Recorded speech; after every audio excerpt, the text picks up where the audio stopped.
한 번쯤은 들어봤을 법한 얘기인데요. 그 잠수함 속의 토끼, 또 그 굴 속에 동굴 속의 카나리아 들어보셨어요? 예전에 이제 과학이 발달하기 전에 그 잠수함을 타고 가는 사람들이 그 공기의 그 밀도를 측정할 때 그래서 산소가 떨어지면 토끼가 먼저 반응하고 유독가스가 동굴에 있으면 까나리아가 노래를 멈춘대요. 그러니까 그런 것들을 위험의 그 신호를 먼저 발견해서 이렇게 그 동물들을 통해서 그 예전에 과학이 발달하지 않았을 때는 이용했다고 하는데, 여러분 그 2004년도 그 동남아를 강타하는 쓰나미가 일어날 때도 며칠 전부터 뭐 쥐들 새들이 먼저 알고서 움직임을 이렇게 시작했답니다. 여러분 2008년 중국 수촨성 대지진 때는 두꺼비 떼들이 이동하는 모습도 보였고, 2023년도 관동 대지진 때는 쥐들이 갑자기 사라져서 다들 그 조짐이 있었대요. 근데 여러분 이 모든 것들을 그 왜 먼저 얘기하냐면 사람보다 이세 미물들이 더 위기에 민감하다는 거예요. 여러분 오히려 사람들은 여러 가지 어려움 속에서 똑똑한 척하지만은 위기를 관리하는 능력이 현저히 떨어져 있는 부분들이 있어요. 여러분 이 부분은 영적인 부분에서도 마찬가지입니다. 사사기를 보면은 하나님께서 주신 축복을 막 누려요. 그리고 자기 멋대로 막 살아가요. 근데 뭘 감지하지 못하냐면 하나님께서 임계치가 있거든요. 심판의 임계치가 있는데 그때가 되면 하나님께서 이스라엘을 심판하기 위해서 때로는 블레셋이나 암몬, 모함, 에돔 족속들, 그 전까지 보이지도 않는 민족들이 강성해져서 이스라엘을 압제하기 시작하는 거예요. 여러분 하나님의 도움과 보호하심 없이는 우리는 구원받을 수도 없고 이 땅을 살아갈 수 없는 존재임을 기억하는 저 여러분 되시길 축원합니다. 여러분 오늘 본문 말씀의 배경도 사실 그 얘기입니다. 이스라엘 백성들이 하나님께서 주신 놀라운 은혜로 복을 받는데 사람이 잘 되면 교만해져요. 그러니까 하나님을 무시하고 배신하고 예배도 드리지 않고 헛된 우상을 섬기고 자신의 힘을 믿고 살아가니까 하나님이 블레셋을 키운 거예요. 그래서 블레셋을 키워서 이스라엘을 치는 모습이 오늘 본문의 말씀입니다. 여러분 우리 한번 1절 말씀 같이 한번 읽어볼까요? 시작. 이스라엘 자손이 다시 여호와의 목전에 악을 행하였으므로 여호와께서 그들을 40년 동안 블레셋 사람의 손에 넘겨주시나. 아멘. 여러분 한 나라는요 군대가 지켜주는 게 아니라 하나님이 지켜주는 거예요. 근데 그것을 무시하고 배은망덕하게 영적으로 타락했을 때 하나님께서 이렇게 블레셋을 통해서 치고 블레셋의 손에 넘긴다 그래요. 그런데 여러분 제가 이제 1절하고 이제 5절만 그 읽은 이유는 여러분 그쯤 되면은 하나님이 이스라엘 백성들을 아주 징계의 회초리와 또 심판으로 혼을 내시는 장면이잖아요. 근데 사실 그 13장의 말씀을 보면 5절에 뭐라고 나오냐면은 여러분 5절 말씀도 한번 같이 한번 읽어봐요. 시작. 보라 내가 임신하여 아들을 낳으리니 그의 머리 위에 삭도를 대지 말라. 이 아이는 태에서 나옴으로부터 하나님께 맞춰진 나시린이 됨이라. 그가 블레셋 사람의 손에서 이스라엘을 구원하기 시작하니라. 여러분 봐요. 이 본문 말씀이 어떤 걸 뜻하냐면 이스라엘이 그렇게 하나님께 배교하고 죄의 가운데 빠졌을 때 블레셋을 통해서 40년 동안 징계의 도구로 삼으시거든요. 그런데 블레셋의 압제가 시작할 때 이스라엘이 회개하지도 않았어요.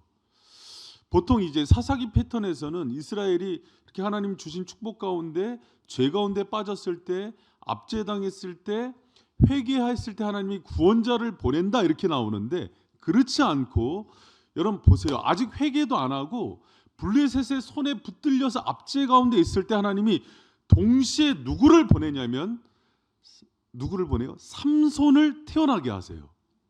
제가 숫자를 좀 계산할게요.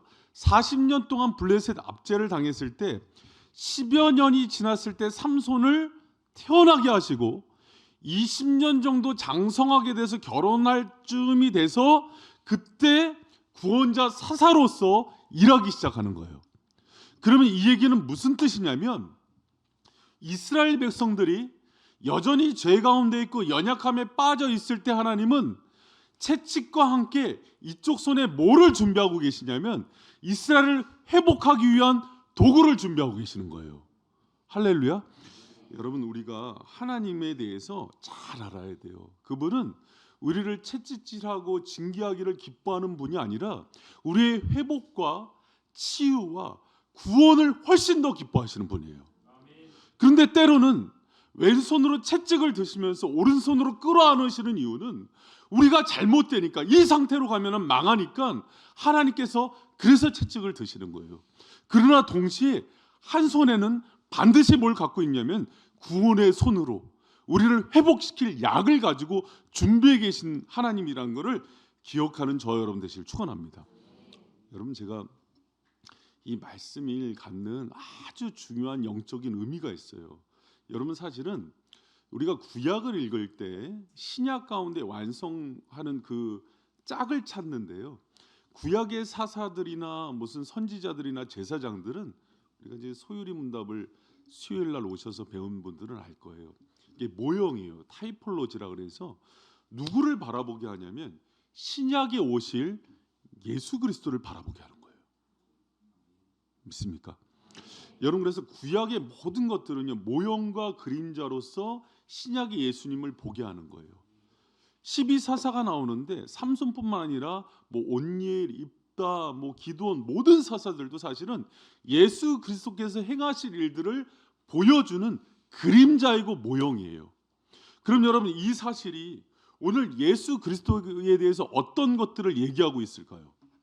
여러분, 이것은요 아주 중요한 교훈을 주는데, 구원의 시작이 예수님으로부터 시작된다는 거예요. 여러분, 예수님께서 이 땅에 오신 것은요, 생각해 보세요. 제가 이제 사사기와 비교해서 얘기할게요. 여전히 이스라엘 백성들이 죄 가운데 있고 또 아직 회개하지 않은 그때에 삼손 사사를 보내서 구원을 이루신 것과 똑같이 예수님이 이 땅에 구원자로 오시기 시작한 그때는 우리가 아직 죄인 되었을 때예요. 그래서 로마서 5장 8절 아주 유명한 말씀이죠. 우리가 아직 죄인 되었을 때 그리스도께서 우리를 위하여 죽으심으로 하나님께서 우리에 대한 자기의 사랑을 확증하셨느니라. 할렐루야. 여러분, 인간이 얼마나 완악하든지 예수 그리스도께서 우리를 위해서 구원자로 오셨을 때에도 헤롯 왕을 필두로 많은 사람들이 그 어린 예수 그리스도를 잡아 죽이라는 칙령을 내린다고요. 여러분, 이게 인간의 완악함이에요.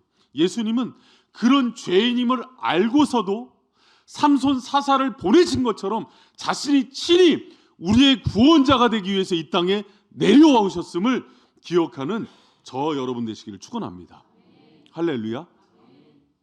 여러분, 그 예수 그리스도께서 구원의 시작이라는 얘기는요, 굉장히 큰 위로와 신학적인 메시지가 있어요.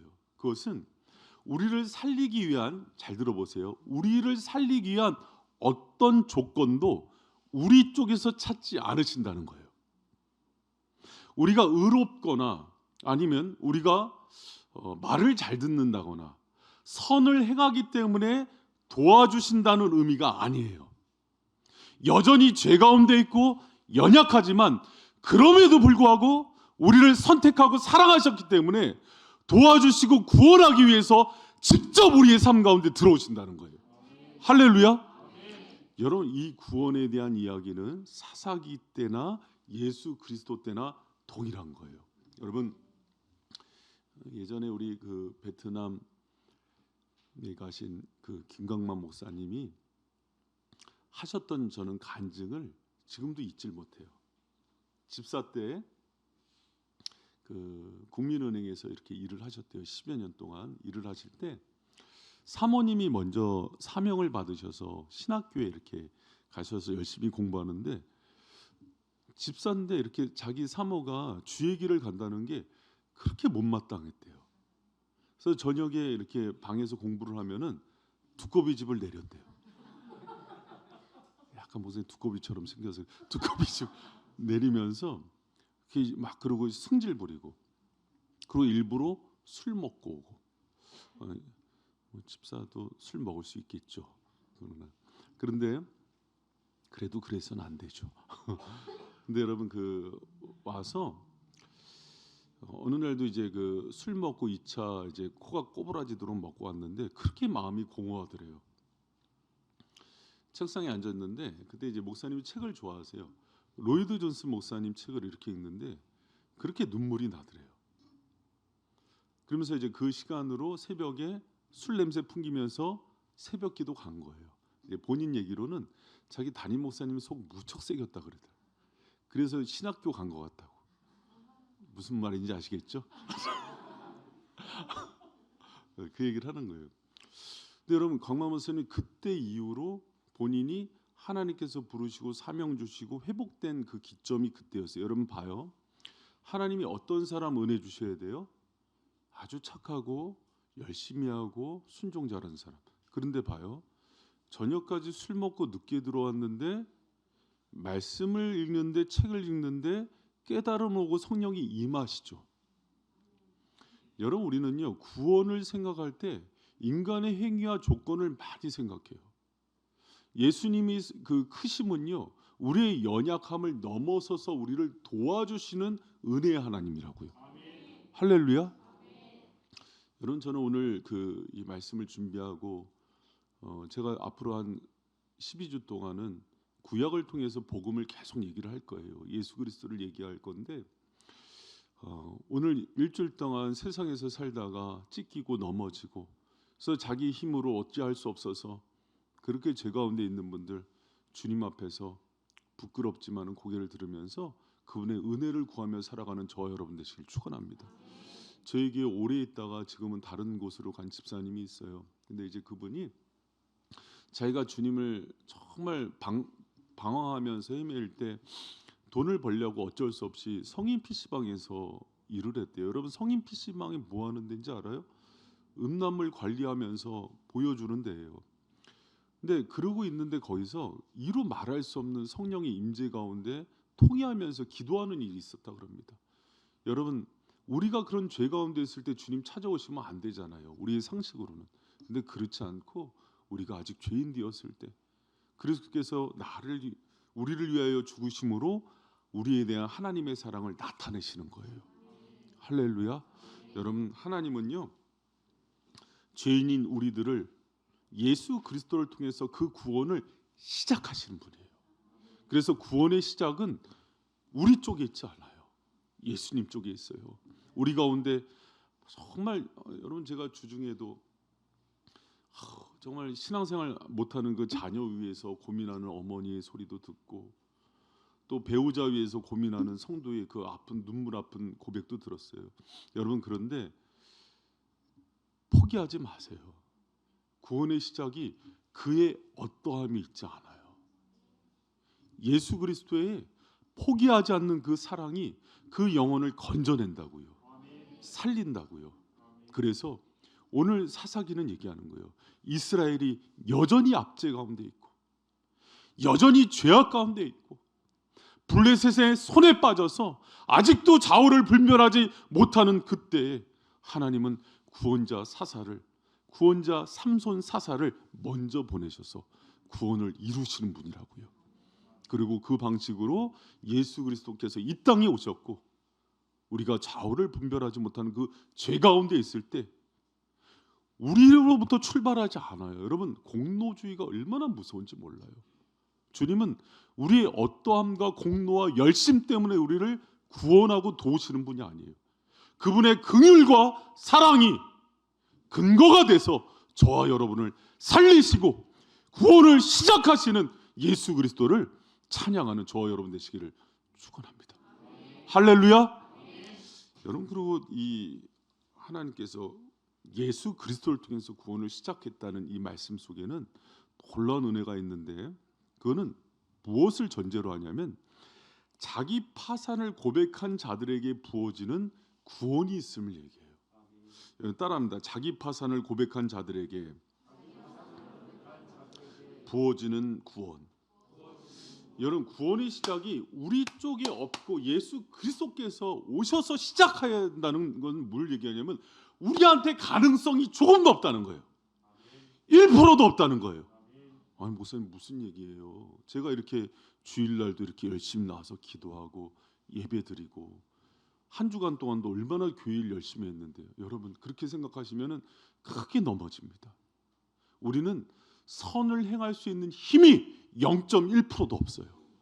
만약 우리가 이렇게 오늘 와서 예배를 드릴 수 있는 것도요, 예수 그리스도께서 우리를 향해서 그 멈추지 않는 사랑과 은혜를 베푸셨기 때문에, 그 구원을 시작했기 때문에 여기 와 앉아 있는 거예요. 할렐루야. 그래서 여러분, 정말 주님 신앙생활 잘하는 사람들은 뭘 고백하는 사람들이냐면, 주님, 나는 할 수 없고 이미 죄악 가운데 죽은 자이고 내 심령의 상태는 어떤 선도 이룰 수 없는 파산한 상태입니다. 주님, 나를 불쌍히 여겨 주시옵소서. 여러분, 그렇게 고백하는 사람들을 주님께서 기뻐하셔요. 여러분, 우리는 구약의 선악과 사건을 읽지만은 자신한테 적용을 잘 못하는 것 같아요. 여러분, 사람이 선악과를 먹고 배교하고 하나님을 배신했다는 건 영적으로 죽은 상태예요. 의인은 없고 하나도 없다고 로마서에서 얘기하는 것처럼, 여러분, 우리가 누군가를 비교하면서 내가 저보다 낫고 나는 저렇게 유아인 마약한 거 보면서 나는 저보다 낫는데, 그 생각이 가장 위험한 생각입니다. 여러분, 저는요 목회자지만 뭐 이렇게 일주일 돌아보니까 그래도 다행히 이번 주에는 큰 죄 진 건 없는 것 같아요. 그런데 목회자지만 하나님이 은혜의 손을 놓고 구원의 능력을 거두시면 저도 유아인처럼 마약을 할 수도 있고 폭력을 행할 수도 있고, 우리 집이 아주 술을 많이 먹는 집안입니다. 술을 많이 먹고 알코올 중독에도 빠질 수 있는 그런 죄인인 거예요. 저는 소망이 없어요. 오직 구원을 이루시는 예수 그리스도로부터 우리의 의와 선이 이루어진다는 것을 꼭 기억하는 저 여러분 되시길 축원합니다. 할렐루야. 여러분, 하나님 아버지께서요 이스라엘 백성과 언약을 맺으실 때 보면은 창세기 15장 2절에 아브라함과 언약을 맺으는데 쪼개는 언약을 맺잖아요. 그때 왜 아브라함을 잠재워 버리는지 알아요? 네가 어떤 의도 이룰 수 있는 힘이 없다는 것을 알려주시는 거예요. 그리고 그 언약을 하나님께서 모두 이루셔서 그 의로움을 우리에게 부여해 주시는 의예요. 할렐루야.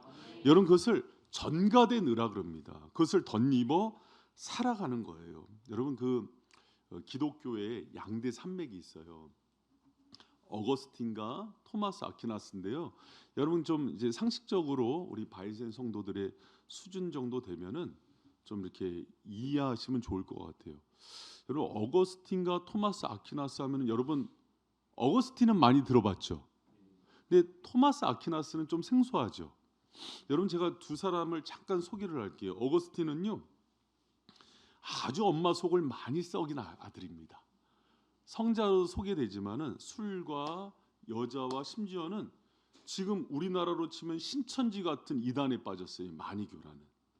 그래서 나중에 어거스틴이 공격을 받을 때 이 마니교에 빠진 것 때문에 엄청난 공격을 받습니다.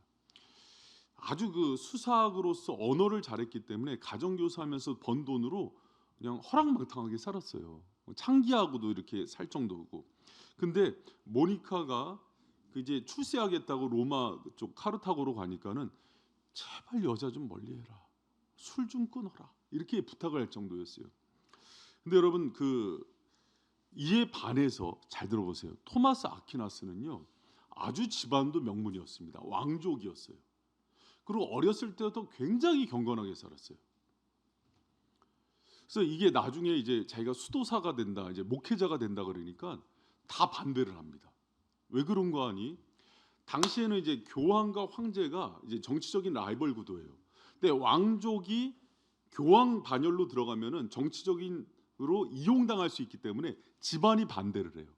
그런데도 너무 신앙이 좋으니까는 이제 집안에서 작전을 짭니다. 어떤 작전을 짜면은 아퀴나스를 저녁에 감금을 해요, 성에다. 그리고 당시에 가장 미모가 빼어나다는 요부를 같이 집어넣어요. 그리고 계약 조건은 내 아들을 유혹해서 넘어뜨려라, 성직자가 되지 못하게. 그러면은 내가 너에게 평생 먹고 살 돈을 주겠다. 근데 계약금 10%만 걸어요. 90%는 아들을 타락시켜야 돼요. 그래야 성직자가 못 되니까. 여러분, 아퀴나스가 어떻게 했는지 알아요? 딱 그 성에 들어갔을 때 요부가 이제 개슴치레한 눈빛으로 유혹을 해요. 그러니까 횃불 그 안에 모닥불을 들고 요부한테 가까이 오면 휘둘러요. 그러니까 저녁 내 그렇게 씨름을 했는데 그 다음 날 딱 방문을 열거든요, 새벽에. 근데 가족들이 충격을 받아요. 요부는 지쳐서 자고 아키나스는 무릎을 꿇고 한 손에는 횃불을 들고 기도를 하고 있습니다. 여러분이라면 어떻게 하시겠어요?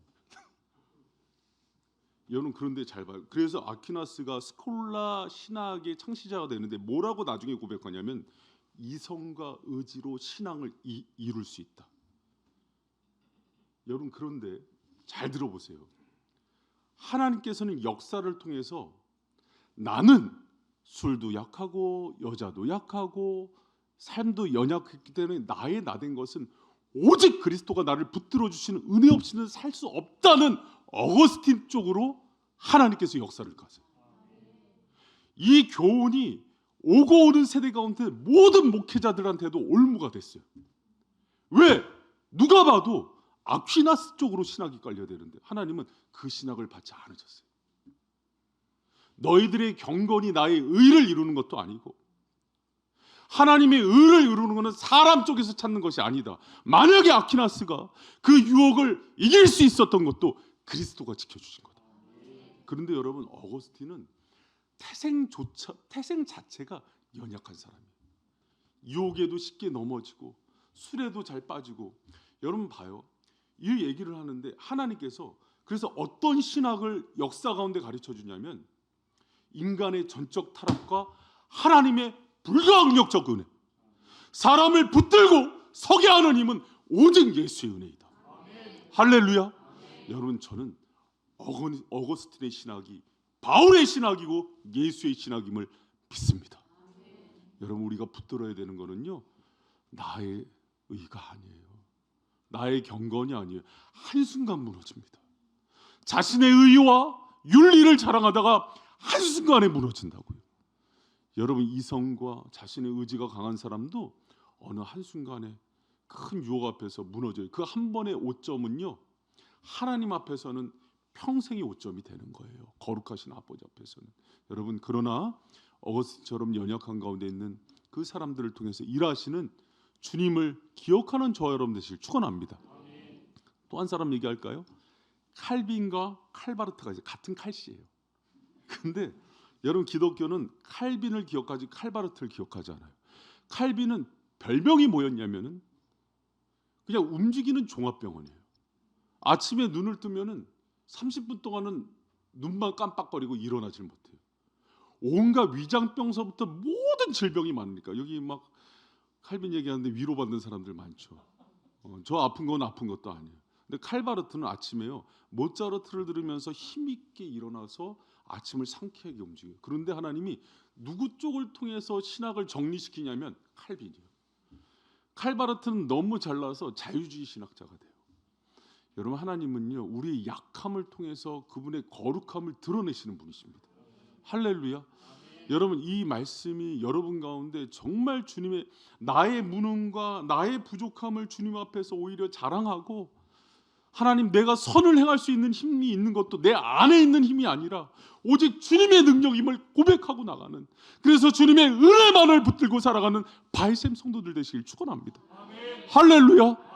여러분 이스라엘 백성들이 넘어지고 죄에 빠지고 타락할 때 보면은 하나님이 은혜를 부어주세요.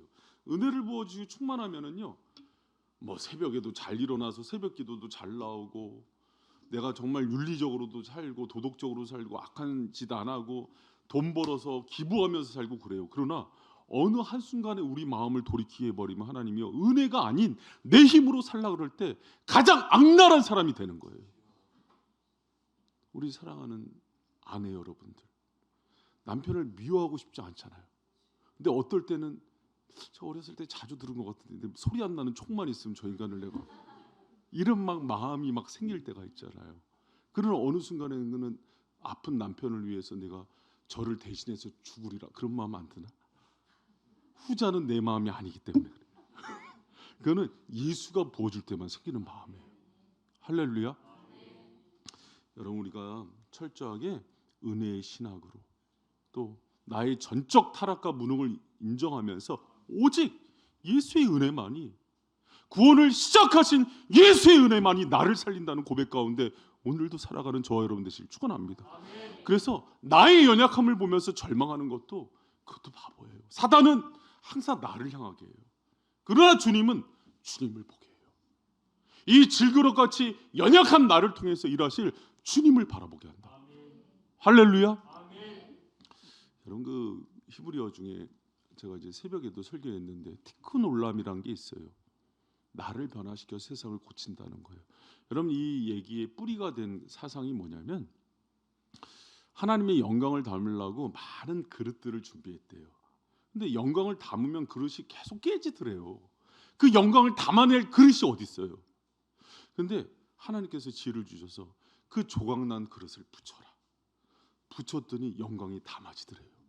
주님이 원하는 그릇은 아주 큰 그릇, 주님 내가 이렇게 화려하게 주를 위해서 했습니다. 아니에요. 그 교만이에요. 이미 에덴 동산에서 타락한 인간은 어떤 선도 행할 수 있는 힘이 없다고요. 그러나 그 깨진 심령으로 나갈 때 주님이 예수의 은혜를 부어주셔서 우리로 하여금 거룩한 삶을 살 수 있도록 도우신다는 그 은혜를 꼭 기억하고 나가는 저 여러분들이 축원합니다. 할렐루야. 때로는 그 은혜를 붙기 위해서 이스라엘처럼 자기 파산 신고를 시키는 사람들이 있어요. 경제적으로, 때로는 건강에, 때로는 관계에, 때로는 도덕과 윤리에 있어서 나는 1%의 의도 없습니다. 주님, 나는 부족한 죄인입니다. 그 고백을 주님이 기뻐하셔요. 할렐루야. 여러분, 저는요 제가 되게 괜찮은 사람인 줄 알았어요. 되게. 근데 저를 사랑하는 어떤 목사님이 그러더라고요. 목사님 되게 괜찮아. 그리고 목사님 되게 착하고 내가 본 목사님들 중에서도 되게 열심히 하고 윤리적인 분이야. 그런데 그 고백이 되게 악해. 그래서 제가 그 목사님 때문에 어느 순간 정신을 차렸어요. 여러분, 사랑하는 사람들, 오늘 예적고 우리는 뭘 한다? 예적고 계속 하고 계시죠? 예수 적용 고백을 할 때요 자기 자신에 대해서 복음으로 깊이 찌르는 시간이 되길 축원합니다. 나는 부족하고 연약하고 정말 살 수 없는 이 죄인이지만 주님이 어떤 은혜를 베푸셔서 나를 여기까지 오게 했는지, 그 예수님 높이고 자랑할 때 주님이 여러분의 삶을 티큰 올라 깨졌지만 영광을 담는 그릇으로 변화시켜 줄 줄 믿습니다. 할렐루야. 여러분, 그게 우리 주님 앞에서 우리가 살아가는 방법이에요. 그리고 여러분, 만약에 주님께서 그 구원을 시작하신 분이 예수님이라면 우리에게 주어주시는 놀라운 축복 하나를 기억해야 돼요. 그게 뭐냐면 징계 중에도 회복과 구원을 꿈꿀 수 있는 은혜예요. 할렐루야. 여러분, 우리는요 연약하기 때문에 때로는 주님이 사랑하기 때문에 유기자가 아니라 선택자는 징계를 받는 자란 뜻이에요. 무슨 뜻이냐면 여러분, 세상에 우리 이런 사람들 부러워하죠. 저런 맨날 사기치고 뭐 거짓말하고 뭐 도둑질하고 남의 거 다 뺏어 먹는데 잘 먹고 잘 산다고. 그 부러워하지 마세요. 그 죄악들을 쭉쭉 모아놨다가 마지막에 지옥불에 팍 던져버려요. 그러나 주님의 백성들은 그 은혜의 신분, 자녀의 신분을 줬지만 수준을 맞추기 위해서 때로는 작은 죄에도 채찍질을 하시는 거예요. 여러분, 저는 하나님 예수님 따라갈 때 서운한 게 있었어요. 뭐냐면 왜 주님은 내가 작은 마음에 잘못된 동기를 가진 것도 다 드러내실까 이렇게. 그 정도면 괜찮은데. 근데 주님이 알려주신 게 있어요. 사랑하니까 그렇다. 그리고 거룩한 종으로 만들려다 보니까 그렇게 제가 내 꾀나 야곱처럼 또 선을 가장한 악한 동기가 있을 때 이거를 다 깨트려 버려요. 그래서 제가 이제는 하도 귀찮아서 아예 안 하는 거예요. 그게 내가 선해서 그런 게 아니라 주님의 사랑입니다. 징계는 주님의 사랑이에요. 그런데 여러분, 사랑하는 자녀들은 뭘 꿈꾸냐면 그 징계 중에서도 주님이 나를 사랑해서 이 징계를 주셨구나. 그래서 그 뒤에 올 회복과 구원을 꿈꿔요. 할렐루야. 여러분, 오늘 말씀을 듣는데 예수님의 사랑이 느껴지지 않아요? 나를 포기하지 않고 버리지 않고 한 손에 채찍을 들지만 오른손에는 약을 들고 계신 그 주님의 사랑이 느껴지지 않냐고요. 제가 어렸을 때 초등학교 때까지는 엄마한테 많이 맞았어요. 근데 중학교가 되니까 이제 바톤 터치가 되더라고, 아빠한테. 계속 엄마한테 맞을 걸. 근데 어머니한테 맞을 때는 어머니가 항상 봄에 대한, 저는 봄이 싫었어요. 개나리 회초리로 때리셨어요. 개나리 회초리 맞아봤어요? 하나로 안 떼, 10개를 꺾어 오게 해요. 10개를 해서 그게 다 부러져야 끝나는 거예요. 아, 무섭습니다. 아주 그냥. 근데 꼭 그렇게 혼나고 나면은 막 펑펑 울죠. 잘못했다고 울고 콧물이 눈물이 돼도 빌죠. 그리고 울다가 지쳐서 쓰러지면은 느껴져요. 왜 옛날에는 만병통치약이 바세린이에요. 바세린 바세린을 이렇게 발라주세요. 발라주시고 나서 이제 저녁에 되면 이제 불쌍하죠. 그 마음을 알죠. 꼭 그 바나나 우유하고 버터링 쿠키 먹어봤어요? 옛날에는 그게 명품 과자. 바나나 우유 그냥 우유 아니라 바나나 우유. 바나나 우유 옛날에 병으로 우유 나올 때 있잖아요. 그거하고 버터링 쿠키는 부잣집만 먹는 거였어요. 그러니까 바나나 우유와 버터링 쿠키를 그래서 저는 지금도 좋아해요. 이 얘기하면 또 그것만 사줄 텐데. 소고기를 좋아해요. 바나나 우유와 버터링 쿠키는 징계 속에서도 잊지 않는 엄마의 사랑과 같은 거예요. 여러분 오늘 그 말씀을 통해서 주님이 알려주시고 싶은 거는 나는 진노와 징계가 목적이 아니다. 너희들과 회복과 사랑이 목적이야. 그래서 베드로 같은 배신자도 끝까지 쫓아가셔서 고기를 구워주시는 거예요. 떡을 구워주시는 거예요. 이스라엘의 떡은 레헴은 위로와 용서와 화목과 평화의 선언이에요. 그렇기 때문에 여러분 그 버터링 쿠키와 같은 걸 먹으면서 주님의 사랑, 눈물 젖은 그 빵과 떡을 먹으면서 주님의 사랑을 기억하는 거예요. 사랑하는 성도 여러분, 우린 연약하기 때문에 때로는 주님의 인생의 채찍을 통해서 다룸을 받아요. 그 순간에도 예수 그리스도의 깊은 사랑, 구원을 시작하신 그분이 반드시 우리를 회복시킨다는 것을 잊지 않는 저와 여러분 되시기를 축원합니다. 여러분 어떤 분 상담하다가 그런 얘기를 했어요. 제 친구 얘기인데 아내가 좀 소셜 포지션이 높아요. 자기보다 돈도. 그러니까는 자기를 어느 순간 투명인간 취급하더니 어느 순간에는 바람을 피는 거예요. 그러니까 자기가 호세아의 심정이 뭔지 알겠대요. 근데 주님이 그 여인네를 에펜네죠. 이제 에펜네를 미워하고 버리는 마음이 아니라 끝까지 주님의 마음을 부으시는 거예요. 기도하게 하고 회복하게 하고. 여러분 그러면서 그 가정을 회복시키는 거예요. 여러분 봐요. 만약에 그 마음 가운데 미움과 저주와 원망을 주면 깨지는 거예요. 그러나 하나님은 때로는 그 여인을 회복시키기 위해서 남편의 마음을 주죠. 때로는 여러 남편이 도박을 하거나 주식을 해서 가산을 탕진했어요. 그런데 친엄마에게 주시는 그 긍휼과 사랑의 마음을 아내에게 부어버려요. 그 마음 받기 싫어요? 그래서 그 남편을 끌어안고 기다려주는 거예요. 그래서 회복시키는 거 맞습니다. 주님의 구원의 방식은 놀라워요. 여러분 지금도 우리가 연약할 때 때로는 인생의 채찍으로 우리를 후려치고 정말 개나리 회초리로 종아리를 때릴 때도 있지만 주님의 사랑은 거기서 끝나지 않는 거예요. 오른손으로 바세린을 들고 우리가 살아날 때까지 응원하시며 먹이시고 도우시는 그리스도의 사랑 가운데 거하는 저와 여러분 되시길 축원합니다.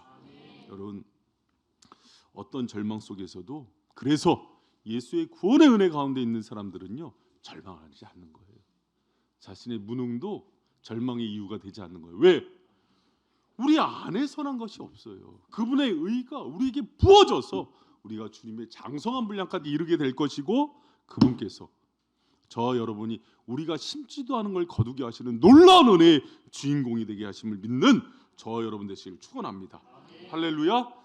그런 말씀을 맺겠습니다. 오늘 말씀을 통해서 저 이제 예족고를 좀 잘했으면 좋겠어요. 제가 그 주일날 말씀은 어떻게든 예수 그리스도의 복음을 얘기할 거예요. 구역을 피든 신약을 피든. 목사님 입만 열면 예수예요. 그럼 교회에서 예수 얘기를 하죠. 제가 좀 책망받은 게 있어서 그래요. 주님께. 성도들이 예수를 모른다. 여러분 기독교예요. 그리스도교라고요.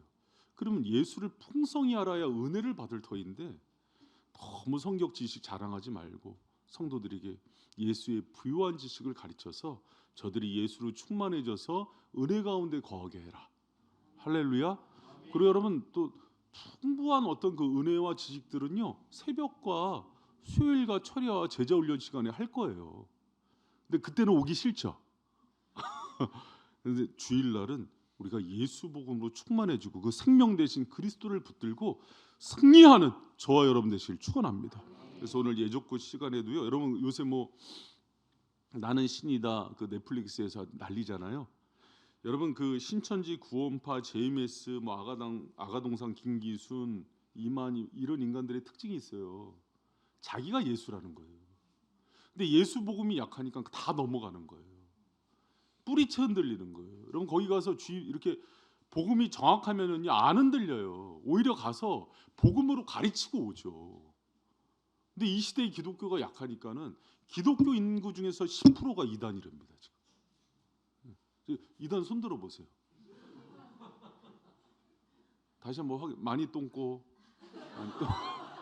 이단 욕도 해보고 안 하는 사람이 있어요. 여러분 거기 있으면은 그렇게 상기하는 거예요. 왜 그러냐면 예수 복음이 약하니까. 여러분 그 그리스도의 진리가 정확한 교회는요 예수 그리스도의 주되심이 명확해요. 그게 선포될 때 악한 영들이 떠나가고. 요새 뭐 치유 사역자들 막 나와서 막 이렇게 쇼하는 사람들 많잖아요. 그 남자 전도사도 있는데 치유 사역자들이 최고의 오류. 자기가 신이 돼요. 예수 복음을 전하면 주님이 역사하시는 거예요. 할렐루야. 새 모임 때 여러분 예족구 잘하세요. 그러면은 그 모임 가운데 회복과 치유가 일어나요. 예수님 영광 받으시고 목사는 안 보이는 거예요. 여러분 그런 은혜의 공동체 되길 축원합니다. 같이 찬양합시다.